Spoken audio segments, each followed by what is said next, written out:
Hi friends, ఏపీలో రాష్ట్ర మహిళలందరికీ తల్లులందరికీ అదృశ్య శుభవార్త అండి. అమ్మఒడి జగనన్న అమ్మఒడి 5వ విడత డబ్బులు 13,000 రూపాయలు మరి ఎప్పుడు పడుతున్నాయి, ఏ నెలలు పడుతున్నాయి, మరి విద్యార్థులకు ఏ అర్హతలు ఉండాలి, మరి తల్లులకు కూడా ఎలాంటి అర్హతలు ఉండాలి తెలుసుకునే ముందు లైక్ చేయండి, షేర్ చేయండి, సబ్స్క్రైబ్ చేయండి. ఒక లైక్ చేయడం వల్ల వీడియో అనేది బూస్టప్ అవుతుంది, సమాచారం తెలుస్తుంది. షేర్ చేయండి. పక్కనున్న bell icon, all symbol button, గంట సింబల్ బటన్ నొక్కితే నేను వేసే నోటిఫికేషన్స్ మీకు వెంటనే అయితే వస్తాయి. లేటెస్ట్ అప్డేట్స్ వీడియోస్ ఎప్పటికప్పుడు అయితే మీకు అందిస్తూనే ఉంటాను. సబ్స్క్రైబ్ చేయండి కొత్తగా చూసేవారు. ఇక లేట్ చేయకుండా అయితే వీడియోలకు అయితే వెళ్ళిపోదాం ఫ్రెండ్స్. ప్రతి ఒక్కరు కూడా మహిళలందరికీ ఇక అదృశ్య శుభవార్త, తల్లులందరికీ ఇక విద్యార్థులకు 75% అయితే అటెండెన్స్ అయితే ఉండాలండి.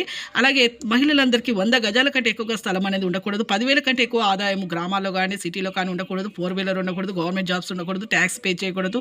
ఇలాంటి అర్హతలు ఉన్న వారికి మాత్రమే ఈ 13,000 రూపాయలు అమ్మఒడి 5వ విడత 13,000 రూపాయలు అయితే ఈ ఏప్రిల్ 1 నుంచి అయితే మీకు అయితే ఈ నెలలో మార్చ్ ఎండింగ్లోనైనా ఏప్రిల్ 1లో అయితే ఖచ్చితంగా అయితే వస్తాయండి. ప్రతి ఒక్కరు కూడా విద్యార్థులు అయితే 75% అటెండెన్స్ ఉండాలి. మహిళలకు కూడా ఈ అర్హతలు అనేది కలిగి ఉంటేనే అమ్మఒడి జగనన్న అమ్మఒడి 5వ ఈ నెల మార్చ్ ఎండింగ్లోనైనా ఏప్రిల్ 1లో అయినా వస్తాయి. Thanks for watching. లైక్